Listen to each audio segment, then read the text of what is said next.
Hey guys, so as promised, I've done a part 2 to making a successful refugee claim, and this video is going to focus on your basis of claim narrative. So your basis of claim narrative is the most important document in the refugee determination process. Your testimony that you give during your hearing is based on what you've put in your basis of claim narrative. So for short, it's also called your BOC, basis of claim, BOC, BOC. So your BOC contains your identity or membership in a particular social group that is subject to persecution. It also contains the description of the persecution you experienced or fear that you will experience if you return to your home country. It identifies who your agent of persecution is or are. It should highlight your inability to access state protection from your persecutors or why you didn't try or were afraid to access state protection. Your BOC narrative should also state why you have no in-flight alternatives and need the protection of Canada. So guys, I've just created a sample BOC narrative. The scenario is completely hypothetical, but it's going to show you the type of information you need to include and where you need to include it. So here is a BOC narrative of refugee claimant Jane Doe. My name is Jane Doe. I'm a young woman from Caledonia of the Hermetic faith. I do not have citizenship in any other country, and I fear being circumcised and forced into an arranged marriage with a man several years older than me, John Doe, who is also my cousin. Caledonia offers me no state protection, and I am not safe anywhere in the country. The official religion of Caledonia is the Hermetic faith, which is a religion that believes in forced arranged marriages and female circumcision. I was born February 5th, 2001 in Leonia, which is the capital. I was born into the Hermetic faith, which is also the faith of my parents, Jan and James Doe. However, I was not circumcised as a baby because my father, James Doe, did not believe in female circumcision and wanted me to be educated even though that is not usual. They say this is because he was influenced by missionaries. I am the only girl out of 4 other siblings. Like my brothers, I was given primary and secondary education at an English-speaking school started by missionaries.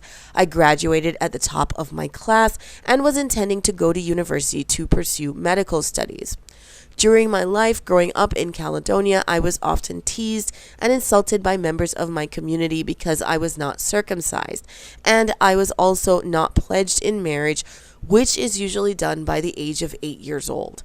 My cousins and other relatives would say derogatory things because this was not usual, and all of my female relatives are circumcised, including my mother, but I continued with my plans to pursue my studies. Last year, on October 25th, 2018, my father passed away when he succumbed to pancreatic cancer.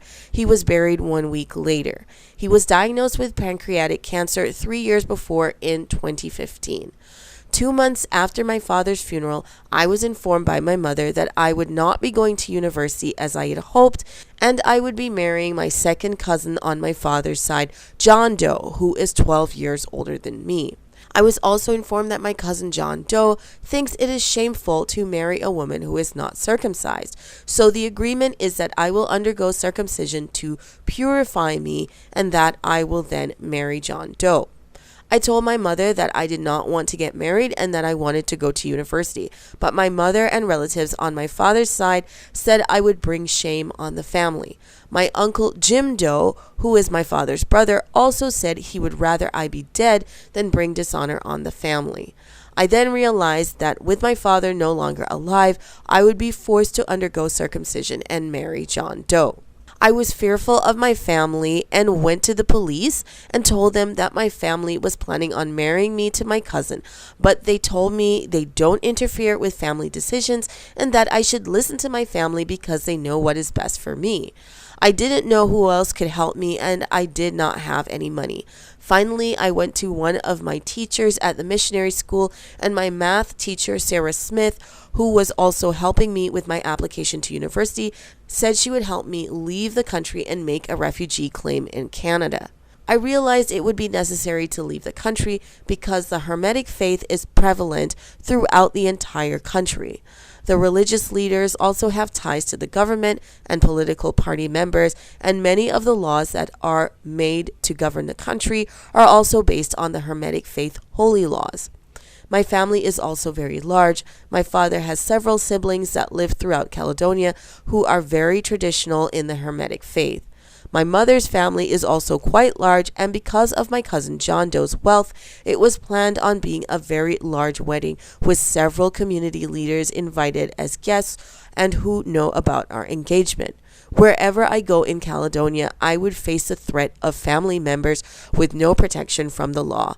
I therefore decided to do what my teacher Sarah Smith was suggesting.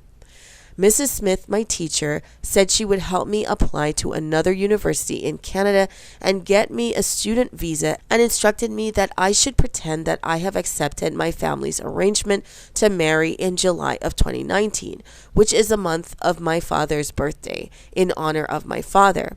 I did as my teacher instructed, and my family agreed, which gave my teacher enough time to apply for my Canadian visa. I also asked my mother to delay the circumcision ceremony until June, and she agreed. In the meantime, my teacher helped me apply for my visa, which I successfully got, and she also bought my plane ticket. On May 7th, 2019, I fled the country on a straight flight to Pearson International Airport in Toronto. I seek the protection of Canada.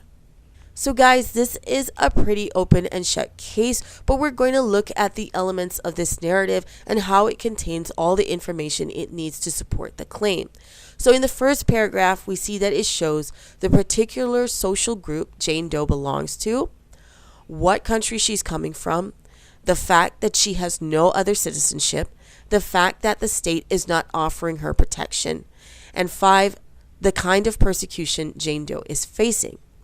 The second paragraph of the narrative establishes who Jane Doe is. It shows what social group she belongs to, how long she's been a part of the social group, when she became a part of the social group. The third paragraph or section shows the persecution or threat of persecution she was facing. So it shows who the person or institution or state authority is that is persecuting Jane Doe, what they are planning to do, for example, torture, imprison, harass. In this case, they're planning on circumcising her, and an arranged marriage to her cousin, who is several years older than her. It also shows her personal experience of persecution. Do they do this practice to anybody else? Whether she's received threats or etc. Okay, the fourth section shows if Jane Doe approached the state authorities for help or protection. So here you might include if you went to the police about your persecutor. If not, why didn't you? Did you go to other places for help? For example, a women's shelter, guidance counselor, church, human rights group. So in this case, Jane Doe went to her math teacher. What did this person do? For instance, did they threaten you, tell you not to tell anyone, threaten to report you, help you? If they helped you, what did they do? In this case, Jane Doe's math teacher helped her to leave the country. Okay, so in this fifth section of Jane Doe's Bach narrative, you see she establishes that she has no in-flight alternative. So 1, she states why there's nowhere in her country where she can find protection. She establishes that the same conditions exist throughout the entire country. You can state whether your persecutor was looking for you. You can establish other reasons for why you can't go to another part of the country.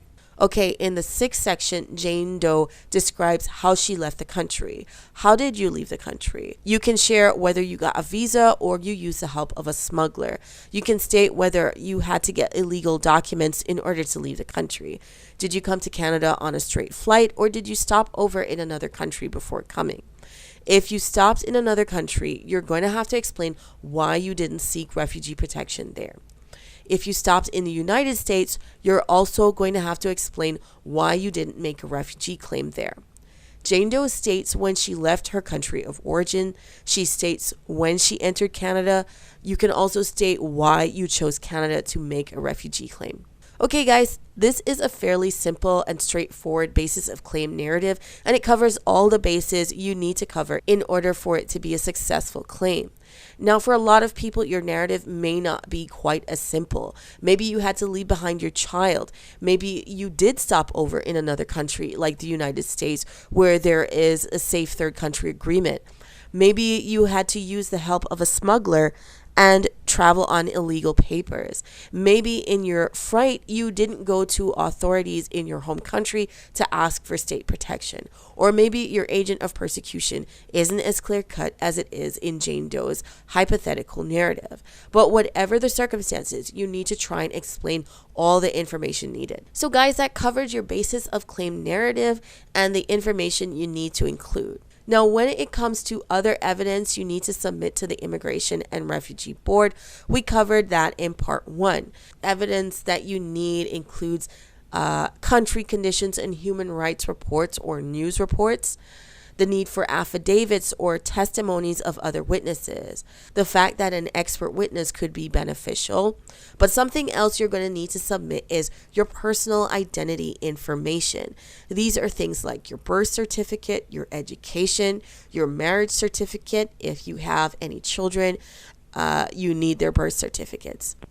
Proof of involvement or belonging to a persecuted social group, like a diagnosis from a doctor that you have a mental illness or HIV/AIDS, hospital records if you were treated for any physical injuries due to persecution or torture, police reports if you ever reported your persecutors.